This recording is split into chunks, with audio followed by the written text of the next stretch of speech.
We connect only audio using your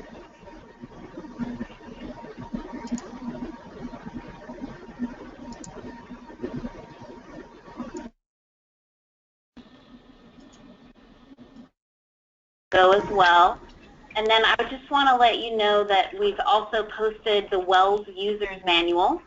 So this manual is really walks through all of the steps for you and what you need to be doing when you're entering information into WELS. So, and it could be useful for you to even have this be open if you have the ability to do that during the webinar. As well. It's also a handout that is available to you as well. So I just wanted to let you know of the additions that we've made to the coaching section on the documents page. Okay, so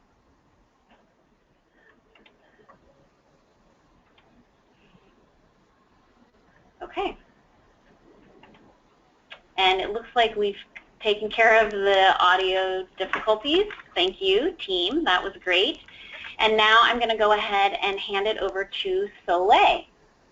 Okay, so just give me 1 second, Soleil, and I'll hand over the controls to you. Thank you. Good morning, everyone. Just a moment.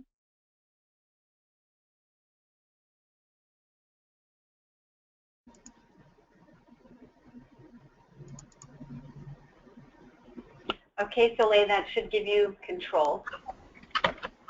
All right, great. Nothing, I just FYI, nothing changed on my screen necessarily, but I will proceed as if I'm in charge of this thing here. And you just let me know if something is fixed. Okay, well, good morning. Thanks for having me back. And let's see here. Yes, is it? Here we go. Now it's really going to work.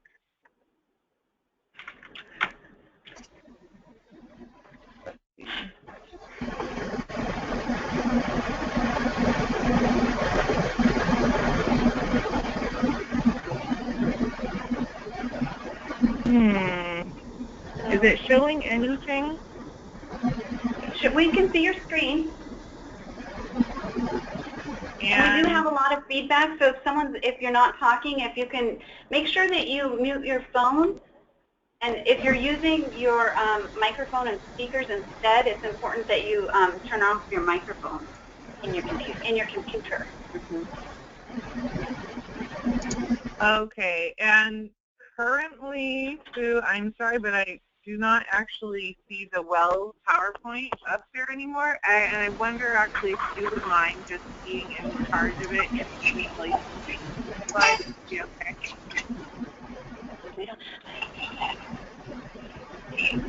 Okay, so hang on. Let me see what I can do. Everybody, thanks for your patience.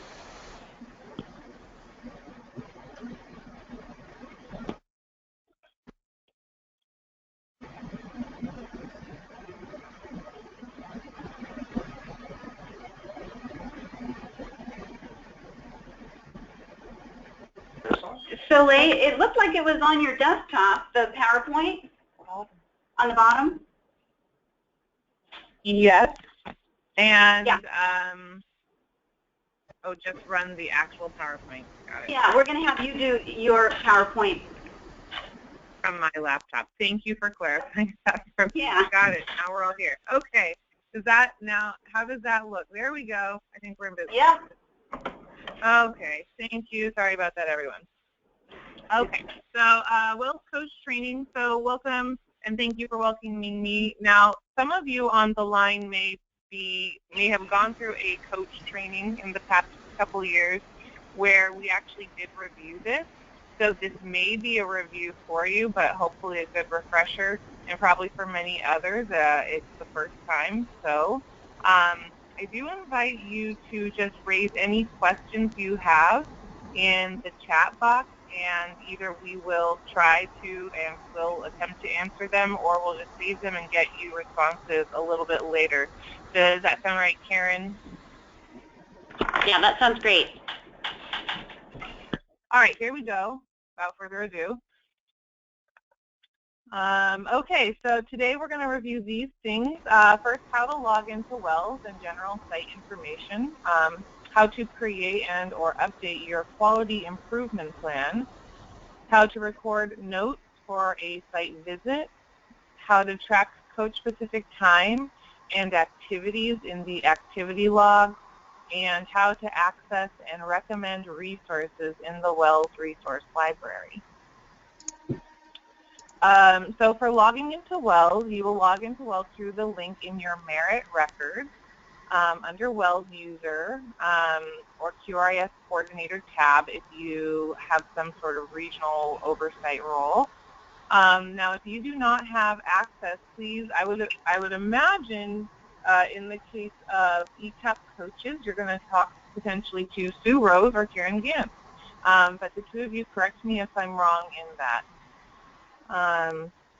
So definitely do reach out to whoever has been helping you through the early achievers process, if not them, whoever that contact person is for you, if you do not yet have access. Hi, Soleil. This is Jonathan. Yes, hi. I will interject. You can go ahead and email the QRIS email, which is qris@del.wa.gov, with any questions that you have related to your WELS access.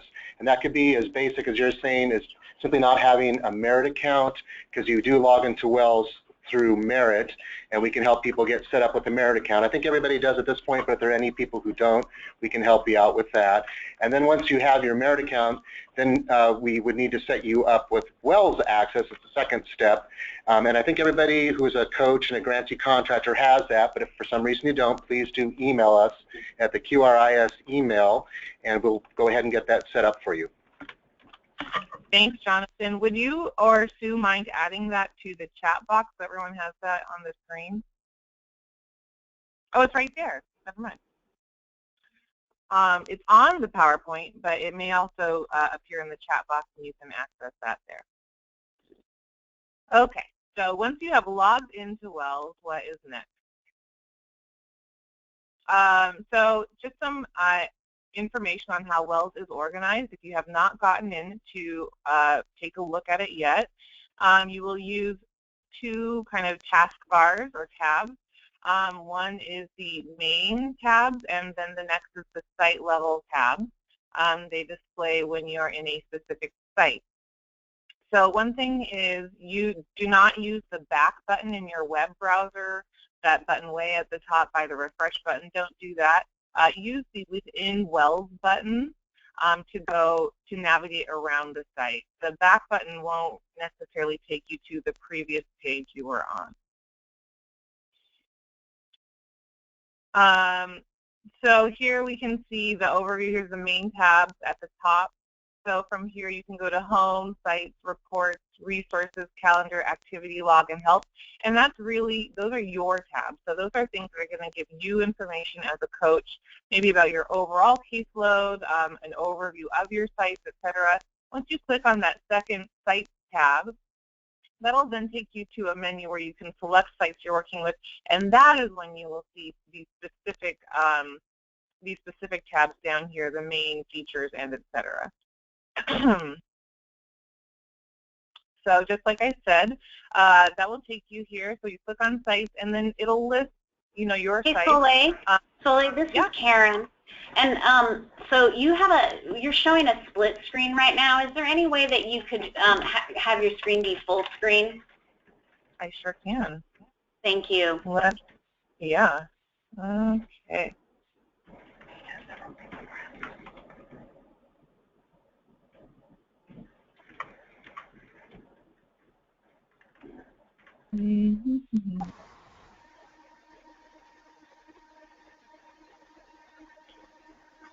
Is that an improvement or the same thing again? It's the same thing again. Okay, that's fine. Here, I'll just disconnect this and then.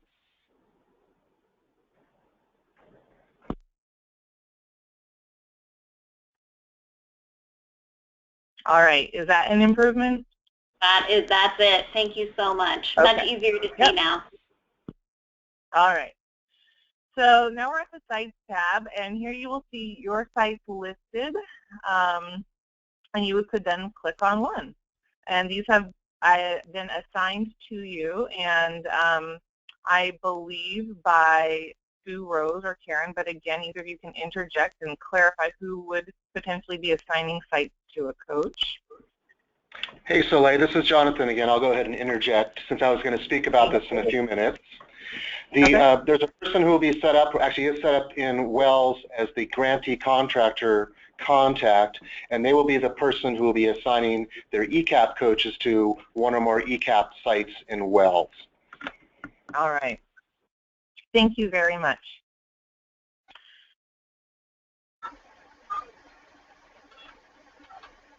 And so here is some of the information that you would see in your site tab, and this is about the specific site that you select. So there are a series of tabs with facility level information. The main tab contains basic facility demographics. These are auto-populated from Merit, so whatever the facility or the site you're working with, they have already completed this in their own Merit account, their site level Merit account. And so this is not going to be editable by you, but you can review it just so you have that information. And so it typically contains this sort of information as collected by Merit. It's updated periodically through annual updates that all Merit users need to do and facility users need to do. And so it's brought over or populated to WELS as available. And you can use the following features. Pardon me, why? My screen. And this is only read only, so you can't change the features, the rooms, the checklist, assessment staff, events logs, QRIS information, and main information. So there's just a variety of things you can look at for a site here. So the QRIS tab, if you click on that tab for a site, what you will see is the rating information for a facility. So it's very relevant and pertinent to you as a coach, including the points earned. Now you're seeing a screenshot here of a licensed child care, so you can see their points earned across a variety of standard areas. If you're working in an ECAP-only pathway site, you would just see learning environment points there. And so that is the breakdown of the points here, and then we can see that this site had a total of 43 out of 100 points, leading to 3 out of 5 stars.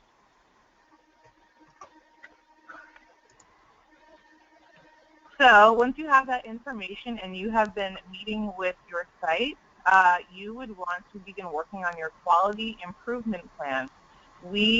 The guideline is that this sort of work start within 5 days of the facility visit where you have discussed and agreed upon goals and action plans. So the quality improvement plan is probably similar to other documentation that you have created if you're working with a classroom or a site, more generally about the goals that they have for continued progress. I am hearing a little bit of feedback, so if anyone hasn't muted their phone, if you would please do so, that may make it easier for others to hear. Thank you. That's better. Thank you very much. So the quality improvement plan should be started within 5 days of a visit in which you have discussed goals and action plans. And the place that you would go within the site tab, so now you're back in your specific site, and you're going to make this quality improvement plan with and for them in this site. You click on the QIP tab, and then you're going to click on Create QIP, the button, that yellow button. And so one QIP can be opened per facility. So this is like the broad overarching document that contains all goals and action plans.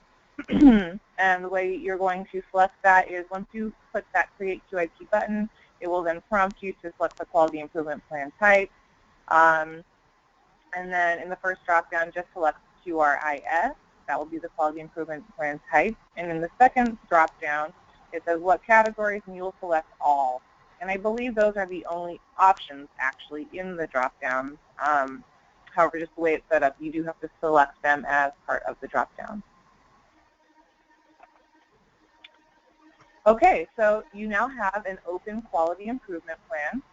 So you just click on the QIP named Early Achievers to open and work in the site's QIP. So again, this is all quite automated. You're not necessarily creating anything. You're just kind of clicking through to get to this point. And it's just going to already say Early Achievers, and that is the name of every broad QIP. So you just click on that. So now you are inside this quality improvement plan documentation. In the QIP list, you can view action plans in the following status categories. So if you look here, oops, pardon me, if you'll follow the mouse, so show QIP that match selected filter, you can click here and you can look to see which action plans you may have created. This is assuming you've already created some, so this is maybe jumping ahead a little. So you can look and see, okay, I want to look at everything I haven't done yet or hasn't been finished yet, things that are in process, so on and so forth. So that's sort of one way to navigate around your action plans within the QIP. So now let's talk about creating a goal within your quality improvement plan. So please note that goals are different in WELS than in the Early Achievers Coaching Framework and Practice-Based Coaching. This is just in terms of phrasing. So a goal, often if you've gone to the coach training, I think we actually do try to make it clear that a goal is a very broad category or categorical statement, whereas an action plan is a specific series of steps on a specific outcome. So this is a very big picture statement. And so, for example, goal, enter text here. So you may say something under, let's say you're in curriculum and staff support. Your goal may be to ensure all lead staff are trained in facility curriculum. That's pretty broad, right? That doesn't tell you exactly what, how, when, and so on will happen, just the broad idea. So then once you have this broad goal, you can create a new action plan. This is where we begin to think about SMART action plans, or what you usually think of as SMART goals. So specific, measurable, achievable, realistic, and timely. So the action plan is sort of like breaking down the parts to this goal. So the action plan has quite a few fields you would want to complete. So first you're going to click on items, and that's just simply a drop-down. So if you'll remember, we were in curriculum and staff support, and in the items related to that are the specific standard areas related to curriculum and staff support. Now, maybe more relevant to you if you're an ECAP coach, it would be class, right? Engaging interactions. And under the items would be specific dimensions of the class that you may want to focus on. So you select one of those items, and that will be auto-populated based on the area in which you're creating your goal. And then you write your action plan. This is open text. You use this box for two purposes. First, write in goals that are observable, measurable, and achievable, or SMART. Second, write in any additional action plan information that is not covered in the space below. So if there are things pertinent to your action plan that you want to be sure to include, and there's not a box, just include it there.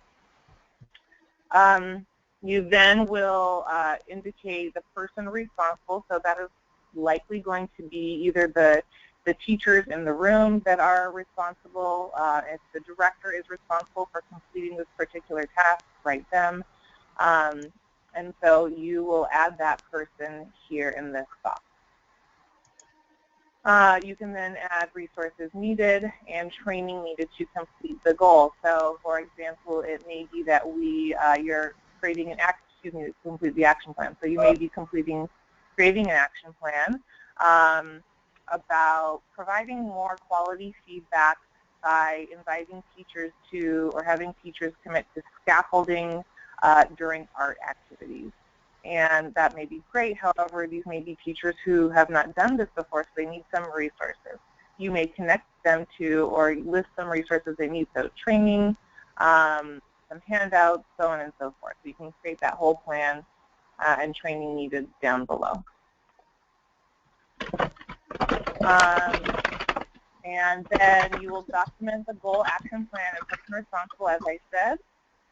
Also indicate progress. So likely when you write an action plan, that means it is beginning, so you could say in progress. However, if you're doing a very broad quality improvement plan and sort of sketching out the overall plan, but some parts are not yet Hey, Soleil, hang on one second, Soleil. It's Sue Rose. Again, I'm hearing a lot of feedback, so if we can make sure that you have yourself on mute, that would be great so we can hear what Soleil is saying. Thank you. Thank you. All right. So depending on the status of or progress, you would indicate that there and also update that. So that's something you want to keep track of. All right, so once you've started an action plan, it will display. So now we are back in kind of the broader QIP, Quality Improvement Plan. We're looking at one specific area, curriculum and staff support.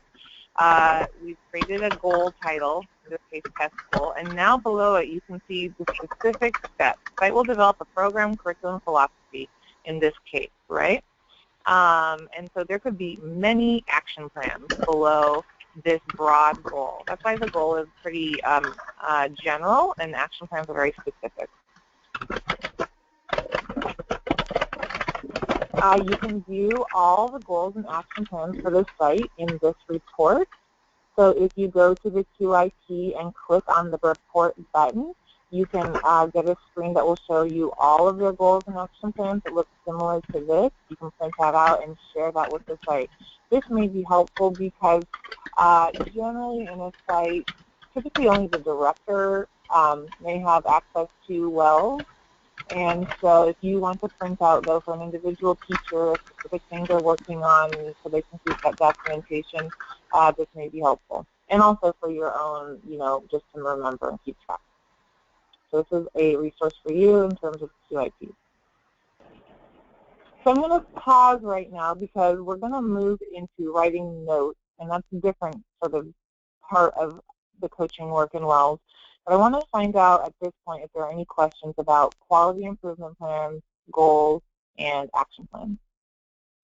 Yeah, Soleil, we do have a couple of questions, and one of the things that I'm going to just say before we get into the questions is that it appears that maybe someone has their mic on in their computer, so when you're typing on your computer, we can hear it in the presentation.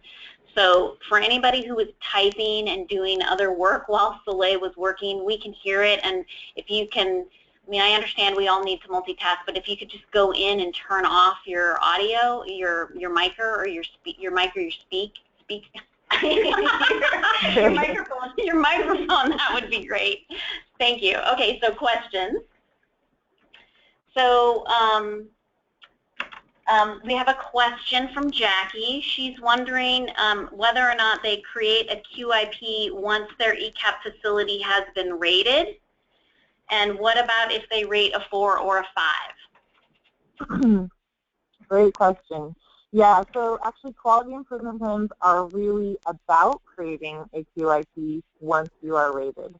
And so typically prior to a rating, you're going to engage in, especially if you're in an ECAP site or a blended site, you will engage in coaching before the rating, more than likely. And I invite anyone on the other end of this line to jump in and correct. But quality improvement plans are about using QRIS data. So your quality improvement plan should be completely connected to the data in the rating. That is the ECHRS score, the Early Childhood Environment Rating Score, or the class score. So that is what QIPs are really about. So it would be a post-rating documentation. Now, Karen or Steve, jump in, and if there's some different things prior to rating for QIPs, let me know. But generally speaking, that's when they would be written. For sites that rate a 4 or 5, yes, there are certainly a number of sites rating a 4 and even sites rating 5. So for those sites are going to become really more focused, and they're going to be about maintaining that high level of quality. So as we know, a rating is a snapshot and is likely going to indicate overall quality and experiences for children. But the great thing about coaching is it's for ongoing professional development. And so a QIP should reflect this site's future goals. However, creating goals and action plans is a shared activity, right? So that site may be doing really well in a lot of areas and select a smaller number to focus on because they feel really confident in certain areas. Typically speaking, one area that's almost always ready for improvement is instructional support in the class and activities in the ECHRs.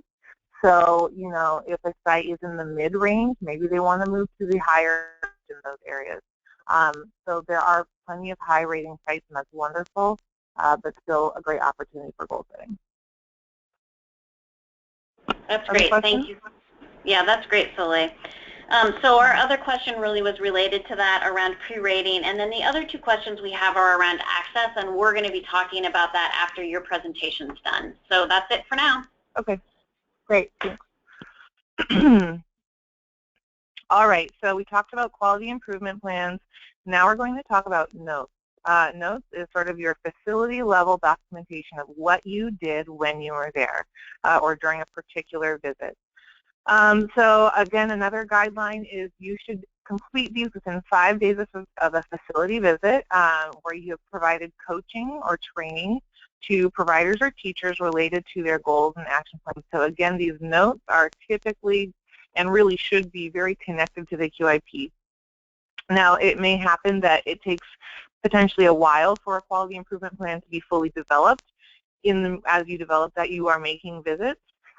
So you would still collect those notes no matter if it's before or after the QIP, you still collect notes. But hopefully and quickly, they become very connected to the QIP.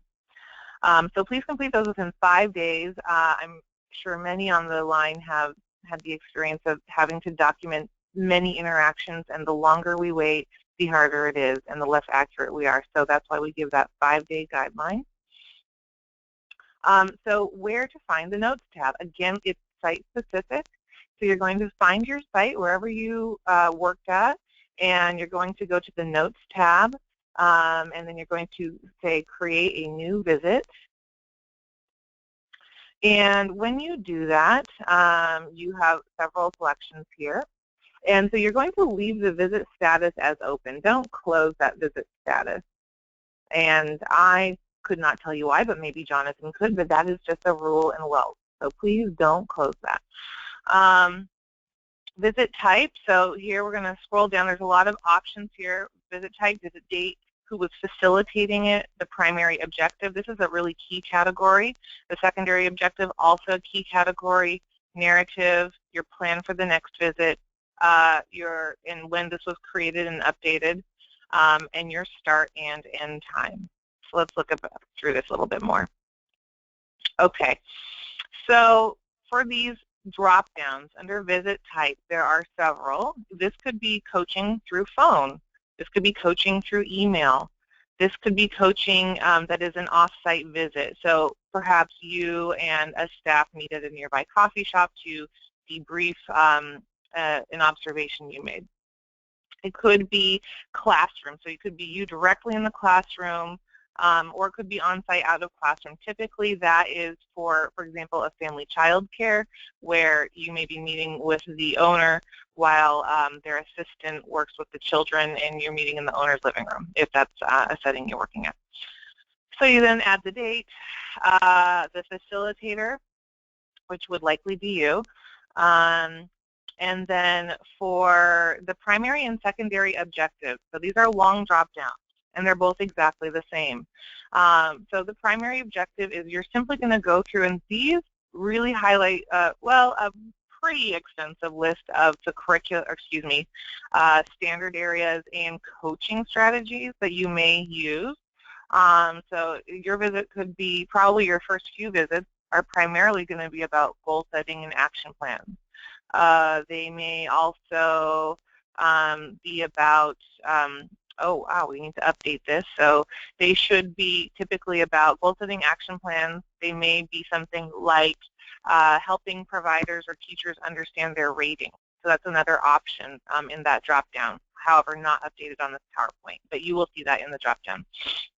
So you pick your primary objective, and then you pick your secondary objective. So it's just whatever came in second. So primary objective is really what this was mostly about. Secondary objective, other things that were included. You can only select one. And then you're going to add in open text, oh pardon me, a narrative about the visit, and then your plan for the next visit, and then your start and end time. This is very important to enter correctly, so please be sure to make sure that your end time is after your start time and that it's a PM, not an AM. The hours can get really thrown off when these are entered incorrectly, so please just take extra time to check that before you complete your notes. So the narrative section, there's a template, and I'm going to show you about that. And so this captures a relatively large amount of data or information about the visit. So this is kind of related to readiness, progress, focus, and general comments. And so let's take a look. And there we go. Good. And here we go. And it's actually only 2 slides. Narrowed it down. So let's look at the narrative. And again, this is just that open box. So these are guidelines for your narrative. First, state the objective, and this is actually a drop-down. So which I just showed you, the primary and secondary objectives, so that should be done for you. Then you're going to describe what type of activity you and the teachers or director engaged in. So you're going to expand on the objectives with information that describe what was happening, so maybe with circle time, free play, who was present, and etc. The focus, so be sure to include which assessment or EA checklist area does this fit into. We want to be sure that our visits are on target with our QIPs, and if it's a pre-QIP visit, maybe that it's moving in the direction of a QIP. So typically in the case, again, of ECAP, this would be about class or ECHRs, and so you'd want to indicate that focus area. And then what happened, so the details. Was there an outcome? So include the provider's questions, reactions, feedback, and comments. Include successful strategies and problem solving. Use the section to inform the final next step section, which is then down here, plan for the next visit. Is there follow-up required on the activity? If the goal was made, when will progress be assessed? So you may say, you know, we developed our QIP. We're going to focus on scaffolding during art. And I'm going to follow up next week with some materials and a plan to create or a plan to do an observation. So that's the type of content that would go. And so here, let's look at an example. Pardon me. So here's a real example. This is taken out of somebody's notes section in WELS, someone already in there. And so they clicked on their objective. Live classroom / teacher observation. So they may have already done their QIP, and the main thing happening this day is an observation. So the activity that occurred, I videotaped 30 minutes during mealtime in this classroom. I gave the teachers some conversation cards to use with children during mealtime, and we discussed how they can use them in the future. Great. The lead teacher, Tina, had 2 extended conversations with the children during mealtime. Alan had 1. The teachers used the conversation matrix near the table to remind them to ask open-ended questions with children. Details teachers were open to trying, but were not sure if they would have time to use them because of the busy lunch routine. The teachers at the site are very open to video. And so plan for next visit, introduce provider to coaching companion to embed video observation as part of reflection and feedback. So this would be an example of how you could enter your notes for a visit.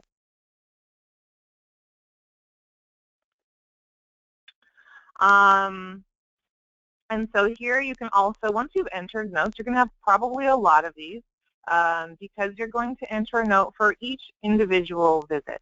And that can be broken down, and this is in your WELS user manual, but that when you visit a site, and it could be different, maybe you work there, you're a job embedded coach, that's great, but let's say you have 3 classrooms you're visiting, you would create a note for each classroom, because each classroom likely and ideally has their own action plan that they are working towards, and a different set of strategies and objectives actually that you would need to indicate. So here's what the the queue of visit notes will look like. You can also open back up any notes in an open status and edit them. So here it'll have the date, who facilitated this, objective, secondary objective, and the status as open. If it's still open, then you can go in and edit the notes if you need to after the fact. Also, you can look at them on your calendar. So remember that overall tab that you have that's for you at the very top, the blue one. So if you click calendar, your notes will populate to the calendar, and then you can just go back and look through your month to see when things happened. You may also add notes by selecting the site here and selecting add a visit. So that may be a quick way also to use your calendar if that helps you to navigate to a site to enter notes on for a given day. So let me pause. We're going to move on to activity log, but we just talked about notes. Are there any questions about that? Yes, we have some questions, Soleil. Yes. So, so one of the coaches, so Karen, she wanted to clarify if the site has not been rated that they don't need to enter information into WELS. And we sort of have a related question to that is, do I enter notes for sites that are in pre-rating and do not yet have QIPs? So sort of like is there anything that coaches could be entering into WELS prior to rating? Yes. So I think the best thing to enter in WELS prior to rating are your notes.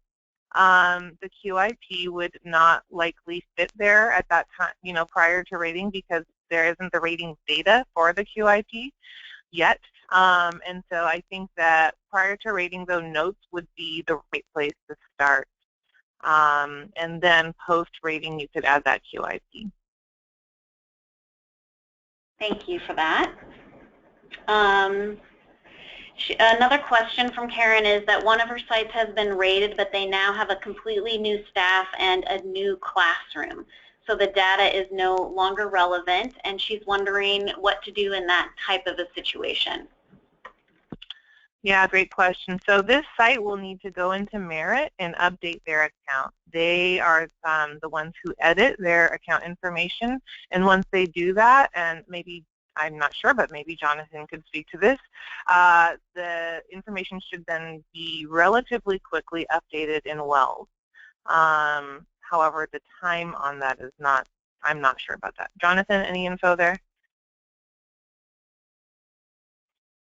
Hi, I'm thinking here, the staff information in WELS is limited to the Child Care Aware staff, the ECAP grantee contractors, and coaches. I don't believe we have all the actual individual staff names for classrooms, sites, etc.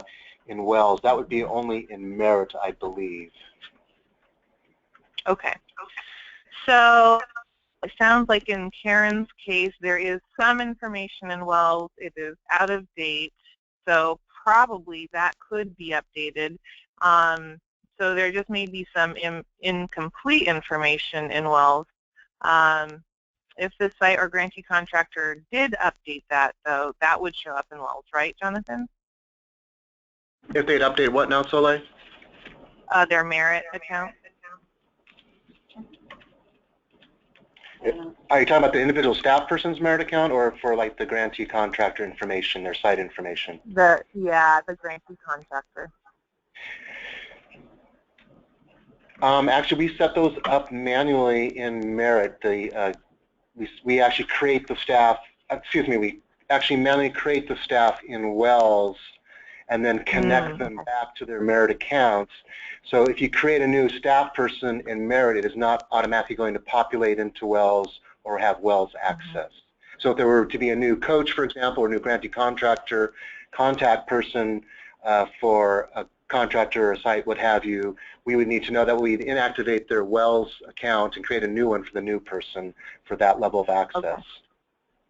Okay, great. So maybe if there are updates that need to happen at the grantee contractor level, they should contact you. Is that what we're hearing?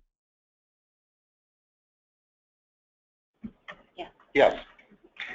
Great. Okay, so it may be shared. Thank you, as we also learn about this, that, you know, some work will have to happen at the grantee contractor level with, you know, Jonathan or others working on the WELS application to make sure everything is updated. In the meantime, though, still enter your notes, and you may just add a note in that narrative section. So there is that open box, and just indicating this is who I worked with. And I actually believe if we go back here to this notes section, so let me show you this. Okay, let's look here. So visit type primary. Here we go. Notes section, facilitator. Well, it should have a place for, oh, that's in the QIP, my bad.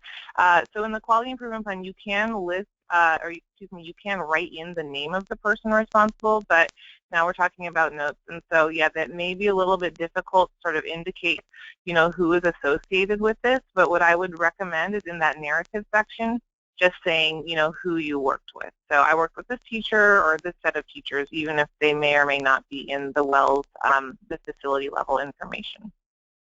Okay, thank you very much for your patience as we worked that out. Other questions about notes? Yeah, so there's a question about whether or not it's a requirement for every site to have a QIP once they've been rated. Yes, it is. Thank you.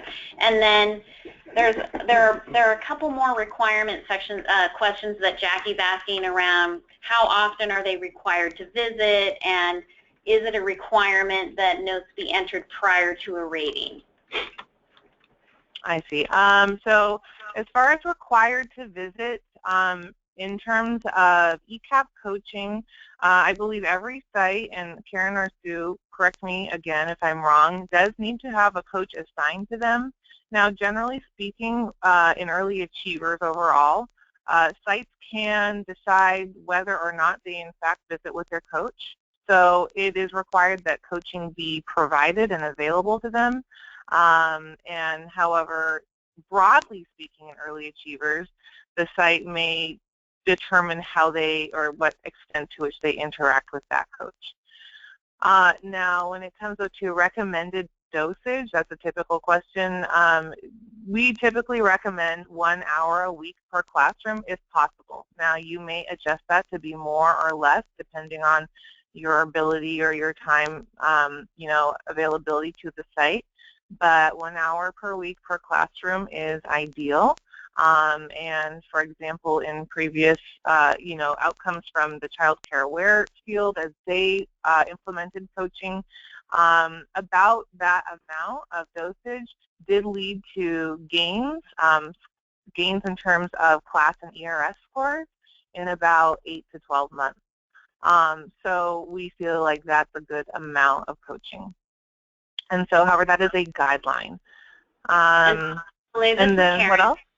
So this is Karen, and so I just want to add to that it is an expectation that coaches are meeting with the classroom teachers in ECAP, and I also want to say that we purposefully have kept the requirements broad so that programs can decide the amount that they think needs to happen within classrooms and at sites, so that classrooms feel prepared and ready for the ratings when data collection happens. Thank you. And so I'm hearing you say you could do more time maybe, or less time depending on what the classroom needs. Is that right, Karen? Absolutely. We want coaches to be individualizing with teachers just like we want teachers to be individualizing with children and families. Great. Yeah, that's perfect. So does that answer that question? Was there a part of it that I missed?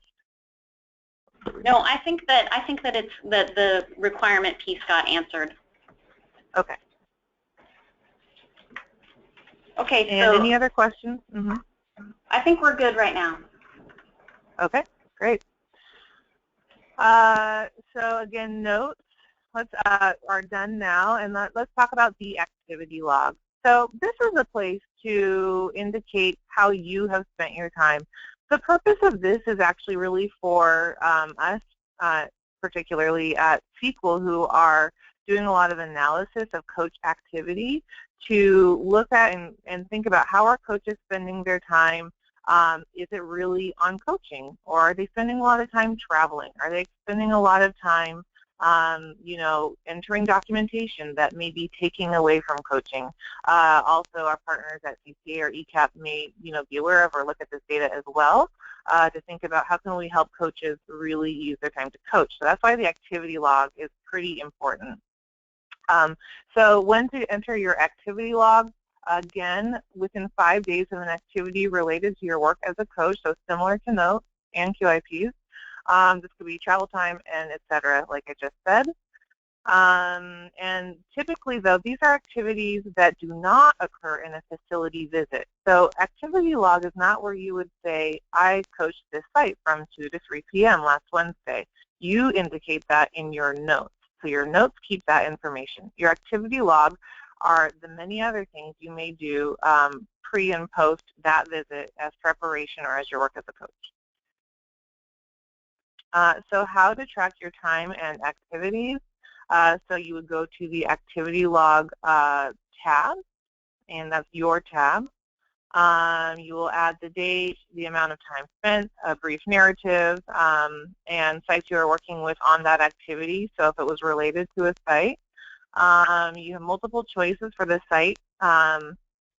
You can select one site. Another thing that's helpful about activity logs is that this could be where, and this is actually ideally where you would put any group coaching. So in the notes that we just reviewed and went over, that can only be entered for one specific site at a time. You can't have notes that go or populate to multiple sites. The activity log, however, can. And so if you have 3 sites together and you do training on improving interactions related to language, you'd put it here. And so that's one of the benefits of the activity log. So how to complete your activity log? There are some similar pieces to the notes. So here you can click on this tab, Out of Office, if that is true for you. And that would have 2 drop-downs. So it could be professional development or travel time. So if you're spending quite a bit of time getting to and from a site, or maybe you went to a 2-day class training, you would include that there. Or if you did some activity related to quality improvement. And so this could be preparing a training on reflection and feedback, so on and so forth. You may put that there. And then if it was in office, you may include your time correspondence, planning, data input, or agency meetings. So you have some choices about how to specify how your time was spent. And so notes and activity log entries populate under a site's notes within a specific site. So if you do indicate a site for your activity log, it will show up for them as well. Like I said, in the case of meeting with multiple sites for a training, that then would populate to a specific site's their own notes and their own documentation. There's also a report that shows all activities across all your facilities, or you can see weekly reports. So if you want to kind of review, you can use that.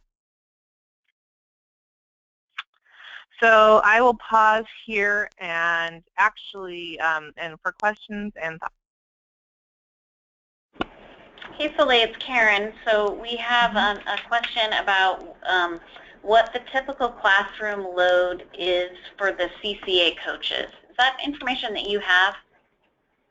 You know, right now I think they are changing it, and it really varies because of travel and regional differences.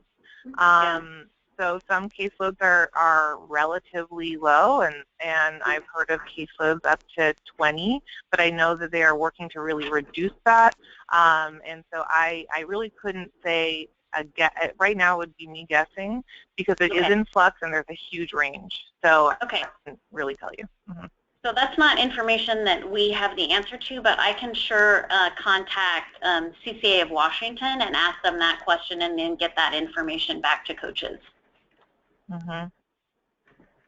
And let's see, what else do we have?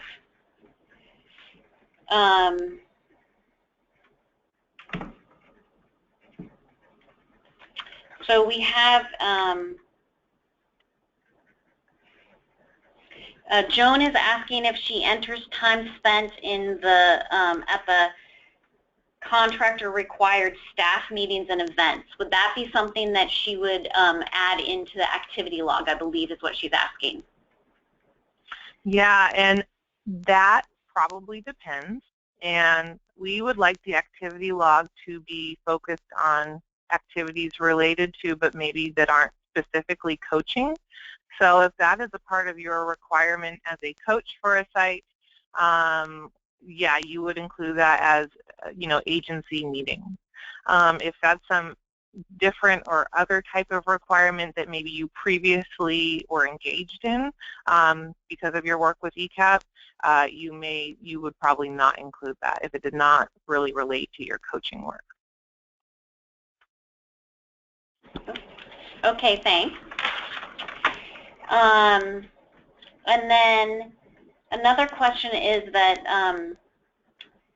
some ECAP coaches have multiple roles within their organizations, and there's a question about whether or not they're required to do the activity logs, and I can answer that, and the answer is yes.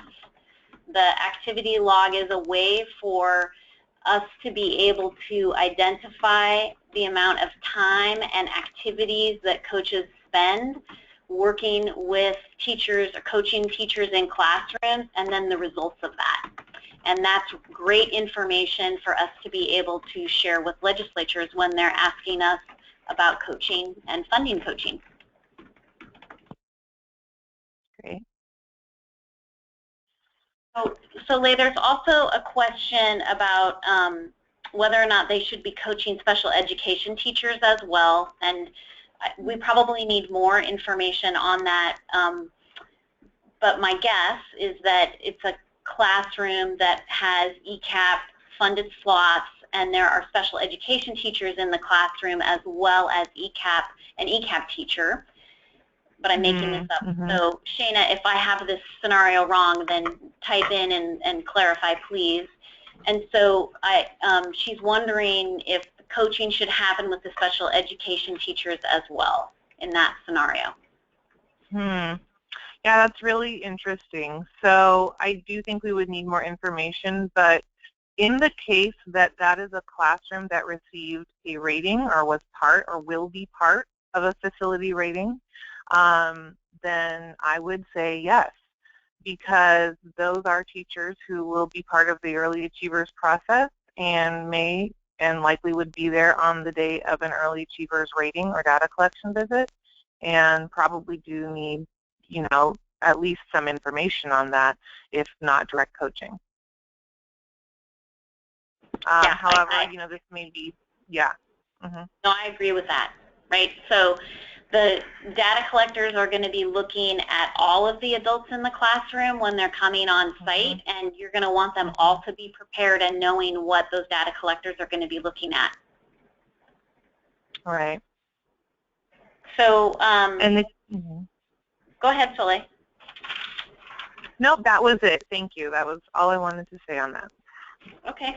And then Chrissy is wondering if they should also be logging in the time it takes to enter information into the WELS system as part of the activity log. That is, yes, a wonderfully ironic question. Yes, you will. Her issue. So data input is what you would select for that. So yeah, you're inputting data, and that's what you would select there. Yeah, that was a great question. Thanks for asking that, Chrissy. So I think we're caught up for now. So, and I know that you have someplace else you need to be, Soleil, so I would just encourage you to continue with the presentation. Okay. Well, and we're almost done, actually. So we talked about quality improvement plans, notes, and activity logs. Actually, we just reviewed this, how you can review your reports regarding the activity logs. Last thing is resources in WELS. And so WELS actually has a variety of kind of published, pre-published resources they've collected. So if you want to, when you create a QIP or other things, you can also look at some resources that are there. And so you would do that through your main tabs at the very top, and you could search through resources related to a variety of areas. For example, child outcomes, birth to 3 screening and assessment resource. So they are going to list actually quite a few resources, most of which we, I think, reviewed and sort of vetted several years ago, and I think they update that. So it's a pretty good list, actually. So great resources there. You can view the resource by clicking the name. You can also rate the resource as useful or not useful. So you can give other coaches the benefit of that information. And then you can recommend it to a site. So you can click on recommend a resource, and then it will show you all the sites you work with, and you can click on all the sites you would like to send it to, and it will send them a little notification. Now, if you work with a site but they are, potentially maybe only one person in the site has access to WELS, or there's limited access, you just be aware of that. It won't email this directly to everyone there. It's only going to get to whoever within the site has access to WELS. Okay, so actually that is it. That's resources and all the information I have for today. Any other questions? Let me check here.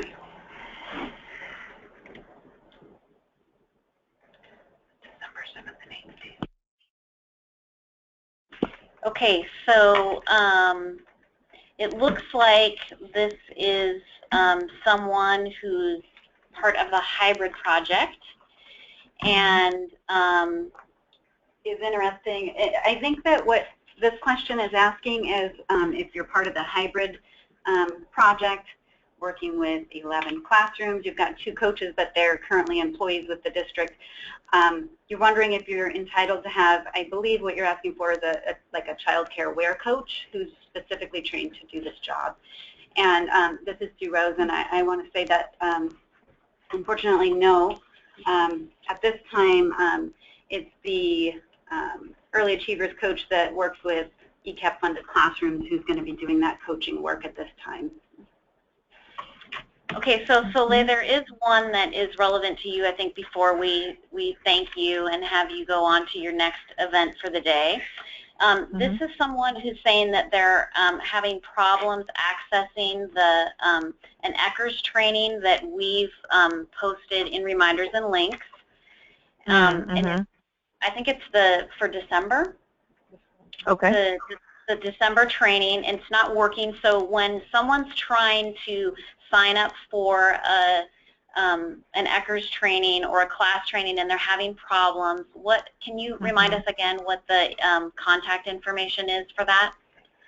Yeah, that's a great question. So you can contact the training coordinator or the event coordinator, Melissa Brown, and I think I know her email by heart, which is mbrown26@uw.edu. So maybe the link is broken or something like that. It may also be that the training is full.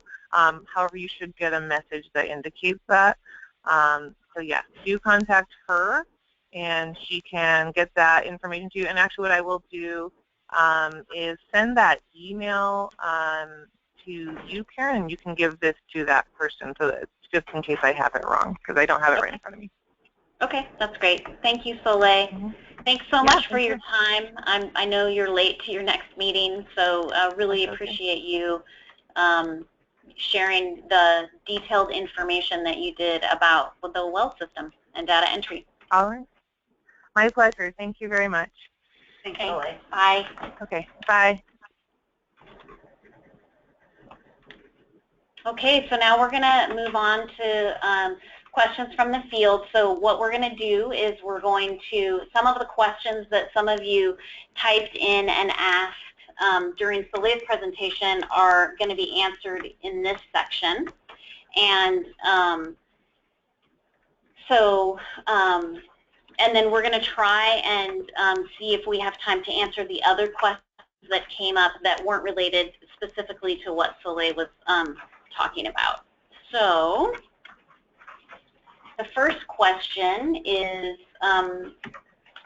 one that Sue Rose is going to speak to. Okay, hey everybody.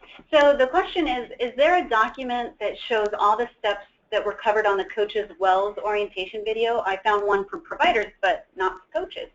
And so I wanted to let you know that we do have handouts available in this webinar. If you go to the handout section in the dashboard of the webinar in the upper right-hand corner, you should see a labeled area that says handouts, and there's 5 of them for today's webinar. And you can, you'll see that we have a new WELS narrative guide and sample. It's a PDF, and it kind of goes over a bit of what Soleil talked about today. And then, but to answer this question specifically, I wanted to say that we have the very last handout. It says WELS Orientation Part 4, Final. That's the PowerPoint that covered WELS, and it's posted, the recorded webinar is on our DEL webpage that Karen showed you earlier. And this is the PDF of that PowerPoint that you can reference. And then right above that for handouts today, we have the WELS User Manual. And that's also available on the DEL ECAP webpage. And you can reference that regarding what Soleil went over today as well. And we'll talk about these other parts later in this presentation. Thank you, Sue. All right, and then the next question is, when will coaches start entering data into WELS? And Jonathan is going to answer that question. So that should be available for the grantee contractors by the end of the day tomorrow to assign coaches in WELS. And they need to do that first, connect you to whatever site or sites that you'll be working with as the coach. And then you should be able to log in to Merit and then go to WELS and get access to the site or sites that you'll be providing coaching services for and see all the information that Soleil walked us through just a little bit ago. If you do have any issues as far as accessing WELS in terms of not having any sites assigned, I would ask you to please contact your ECAP director, find out who the grantee contractor person is who should be assigning you.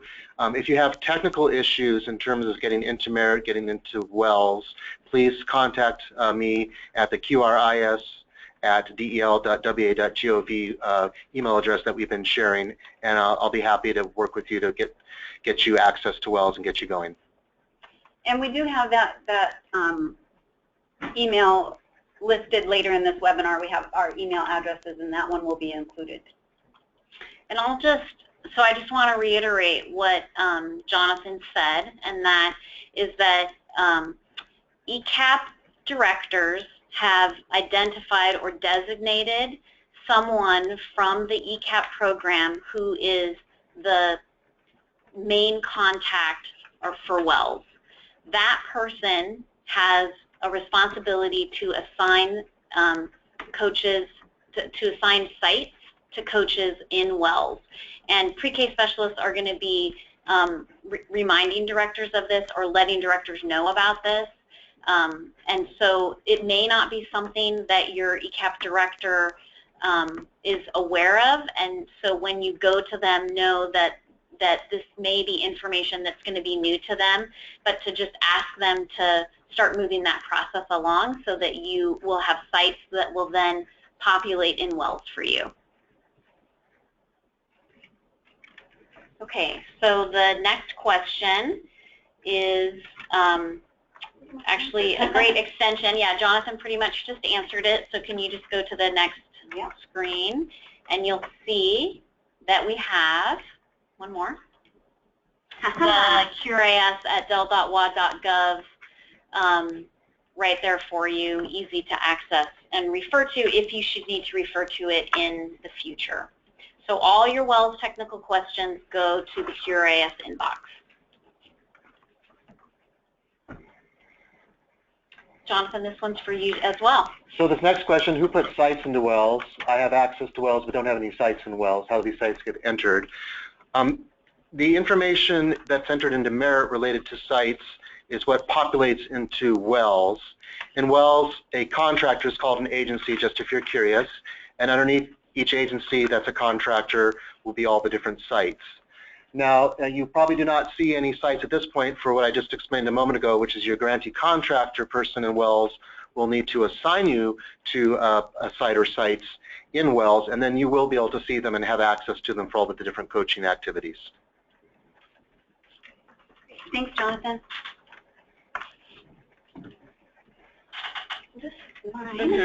So have ECAP coaches had training on how to create and implement SMART goals with teachers per the early achiever standards? So Soleil did go over SMART goals today, and a lot of ECAP coaches have experience with SMART goals through being in ECAP, and it's also often what we use with when working with families.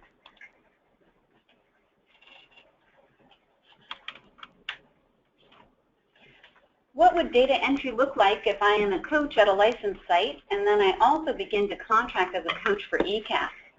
So this is Jonathan again.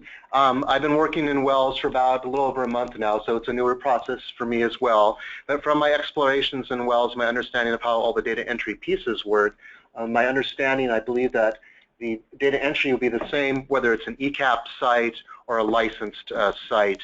All the different fields are available in terms of the assessments, the rating, the QIP, etc., the funding. It's just a matter you'd be going into a different type of site. But if you do have any issues around that, again, please do email me at the QRIS email address. Okay, so we've had some questions around what data entry is going to look like when there are multiple coaches at one site. So multiple coaches at one site would, I think, all the time mean a licensed facility that has a CCA coach that has been assigned to work with that site, and then it has an ECAP coach that is also working at that site to support ECAP classrooms or an ECAP classroom in their rating readiness as well. So ECAP coaches have the same data entry requirements in WELS that CCA coaches have. However, when we have two coaches that are working at one site, it is going to be really important for those two coaches to take the time to sit down together and talk about what they're working on with the teachers in the different classrooms, what ideas they have about overall work that or goals that would be that are being worked on at the site, and then really take that information together along with conversations with the director, remembering to loop the director into those conversations as well, so that efforts aren't duplicated, so that no one feels like toes are being stepped on, and the goal really in this is that you're going to be creating a partnership together and a team. So the CCA coach is part of the team, as well as the ECAP coach, as well as the site director. And obviously it's going to take some time and at least one meeting, maybe more than one meeting, to really sort out how you're going to do that and how you're going to approach that. We do have some sites that started doing that last year, and we we'll reach out to them and ask them for their ideas on what's been most successful for them in doing this, in doing that work, and offer that information to you on the January webinar.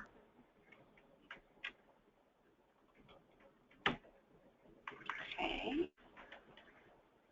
So then, some additional questions came in again with this shared coaching situation, and wondering if when a coach enters notes and information into WELS, if an ECAP contractor can see this information. And yes, the person who the ECAP director designated as the site contact will be able to see the information that has been entered into WELS by the coaches. If there are multiple coaches at a site, then yes, those coaches will be able to see the information that has been entered by other coaches at that site. So again, the ECAP directors determined who the agency contact and the coaches were for their program. And if the site director was not listed in either of those roles, then currently they do not have access to the information in WELS. However, this is something that we could look at building into WELS in the future if people out in the field let us know that this would be useful. Okay. So Sue, you're going to talk about the rest of the handout? Yeah, I'll just step back on here and let you know that I showed you, well, I didn't show you. It came up on my screen. I'm so sorry. I'm so sorry. We have the other questions. I totally forgot about the other questions. I'm so sorry. Let's back up because we have a number of other questions that we haven't answered. Boy, man, I just got right through that little presentation and was like, hey, next. So let me go through here and look at the questions that we, so one question, this is from Sandra, saying that you have an identified ECAP coach, but your sites participate in EA through the licensed child care route, so they have an EA coach as well. Given that scenario, what's the requirement for the ECAP coach in terms of WELS? Oh, okay, that's great. I just answered that with the previous, during the webinar. Let me check and see here what else we have. So there was a question from Deborah. This goes back to, I think, when Soleil was referring to the coaching companion, and Deborah's wondering if it's required for coaches to use the coaching companion or if it's an optional tool. So we talked about the coaching companion in depth in our November webinar last month, and Soleil did a great presentation on the coaching companion and why it is such a great thing for coaches to use, and it is an optional tool that is strongly encouraged for coaches to use because it will help you be able to provide more information to coaches. And again, it's not meant to take the place of face-to-face meetings, but to be used as a supplement to that.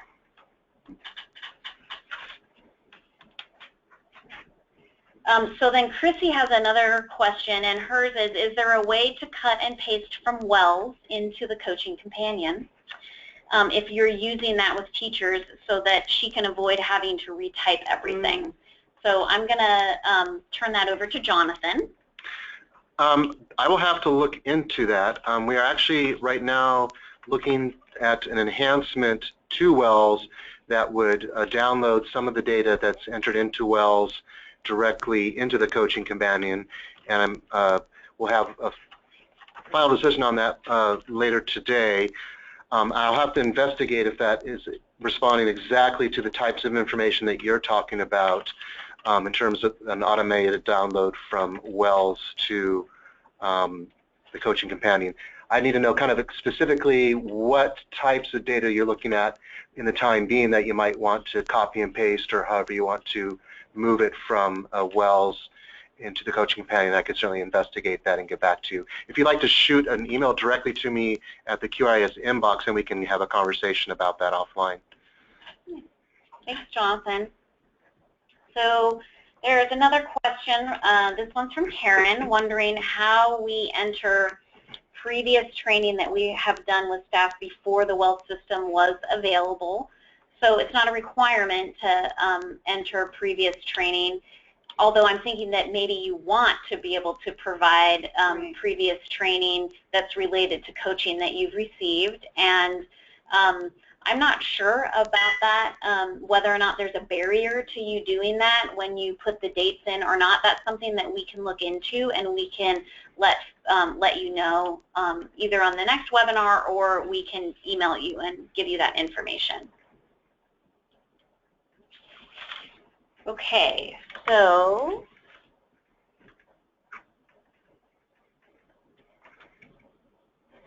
Karina's asking whether or not CCA and ECAP action plans and notes are going to be in WELS, and they are, and you should be able to see each other's information.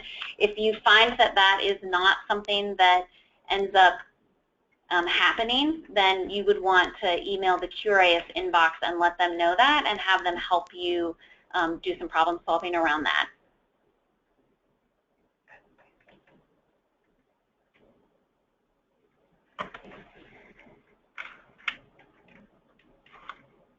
So Karen Weekly would like to know if there is another coach working with ECAP sites that are employing certificated teachers in a school district program.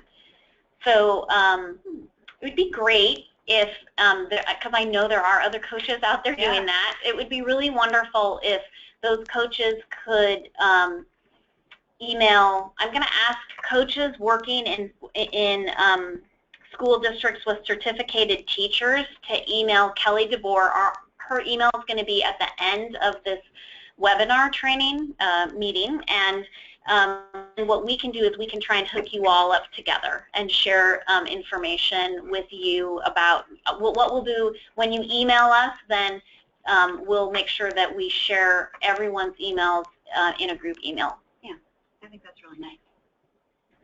Thanks for asking for that, Karen. That's nice to think of sort of a subgroup and a way to talk with coaches that are in the same situation as you are. So as a coach that's on-site every day, all day, how should I coach my lead teacher? Should I just pick a day to observe and then pick a day to reflect? So yeah, when you're in constant contact, probably it's going to be really important for you to just be really clear that you're wearing your coach hat now, and that you're going to be doing coaching work with them, and to really try and define that with them so that you can move, especially for people who have multiple roles in a program, and one of them being a coach role. You're going to want to define that and say, this is our coaching time and I'm your coach right now. So and then from that point, then sort of based on the needs of the classroom, that's how you would schedule when you would observe and when you would reflect together.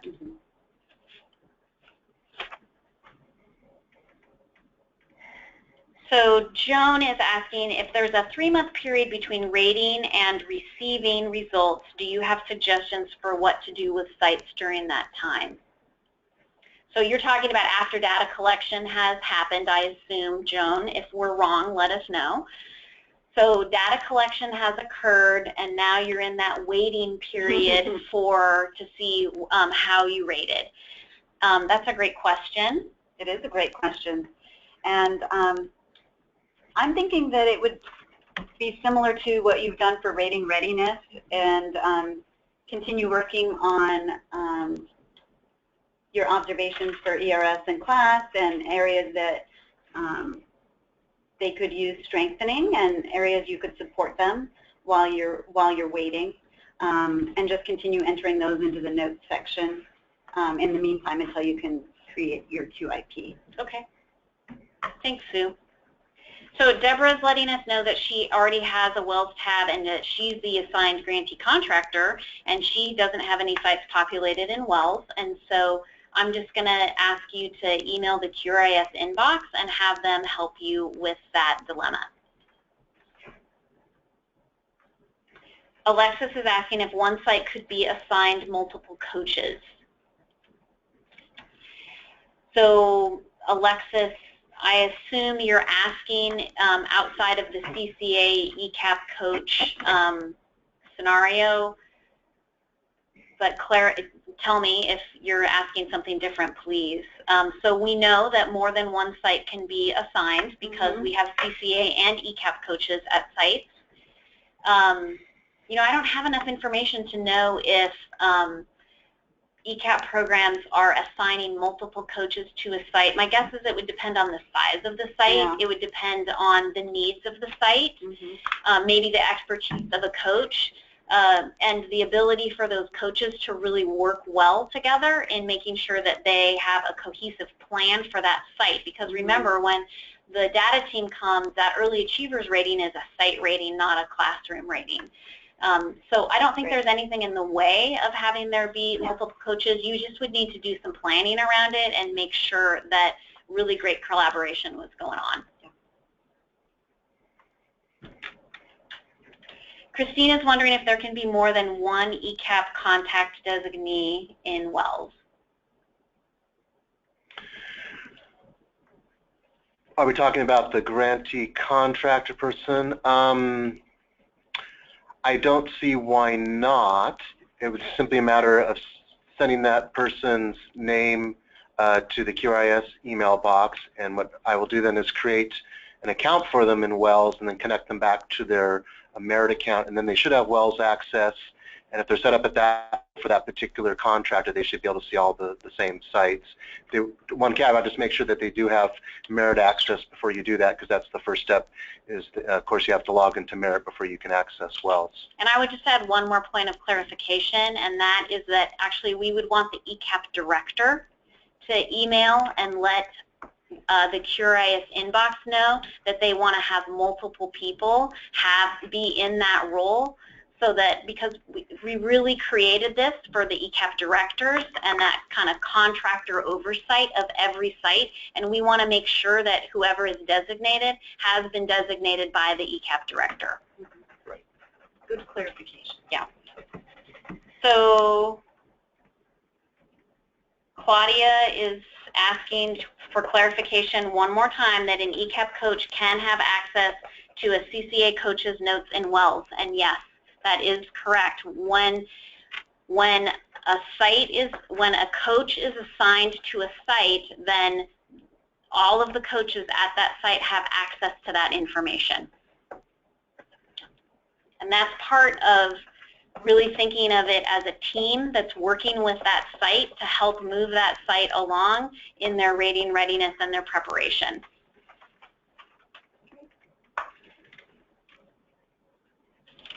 So Deborah is asking if we can address if it's a conflict of interest for a direct supervisor to also serve as an early achievers coach. And this is the last question that we're going to address for today. Thanks everyone for all of these great questions. It's really nice to have you asking these questions and having us provide answers and information to you. It's great, great partnership with you, just putting your questions out there. So conflict of interest. So I know that in the EA coach orientation, they really say that it's best practice for the coach to not be a supervisor, and it is allowable for a supervisor to be a coach in ECAP, and it is it's a complicated role. I mean, you are in a complicated role when you're in that situation. However, it is allowable in ECAP for you to be a supervisor, or a director, and then also be the early achievers coach. And part of that is to just for accessibility and for small programs with small infrastructure to be able to make sure that we're individualizing for those remote, rural, isolated communities.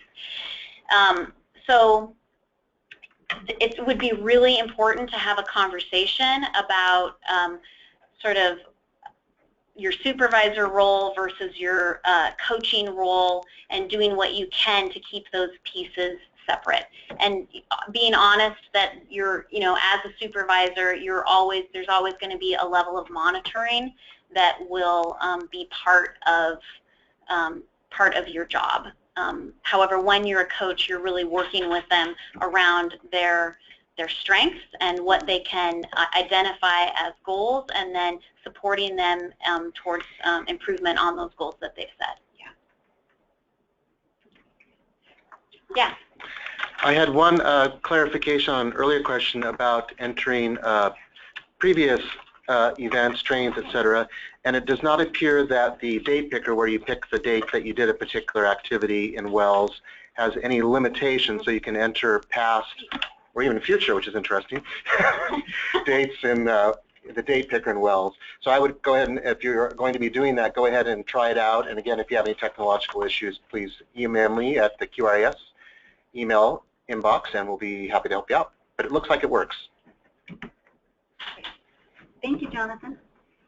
Okay, so I'm going to scoot back to sharing with you about the handouts that are included in this webinar real quick. I know we're almost out of time, but under the handout section, you'll see that I've attached the WELS narrative guide, and it should open for us so you can just take a peek at what it is.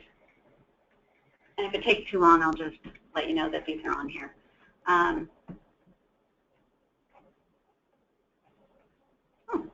So it looks like this, and it kind of breaks down what we talked about, what Soleil talked about today, about creating the SMART goals.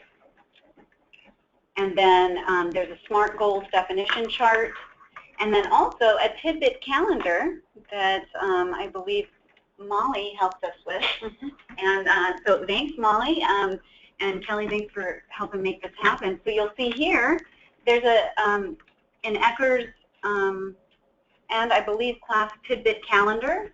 Let me move this out of the way. And so each day it has a little tidbit that you can use with teachers that kind of helps them keep these thoughts in mind and help them improve.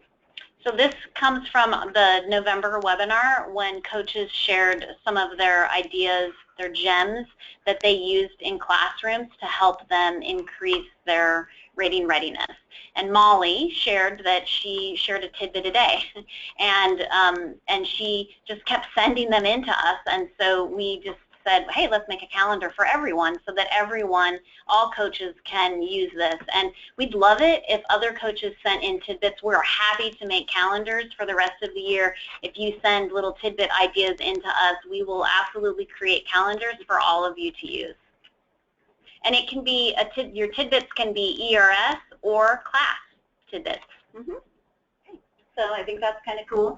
So that's part of this, the handouts today. And then the WELS user manual is a handout today, as well as the orientation that Jonathan did for WELS. And the manual is actually on the ECAP website. Okay.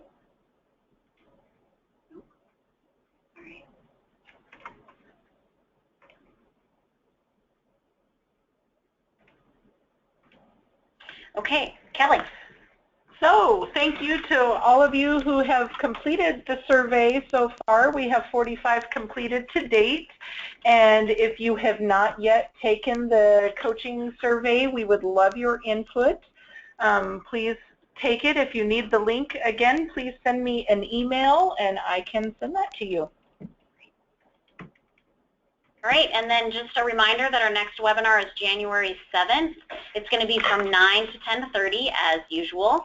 And so far what we know for sure is going to be happening is that Brittany Lee is going to be joining us from the Herring Center, and she's going to be talking with us about internship opportunities that will be starting in 2016 with the Herring Center.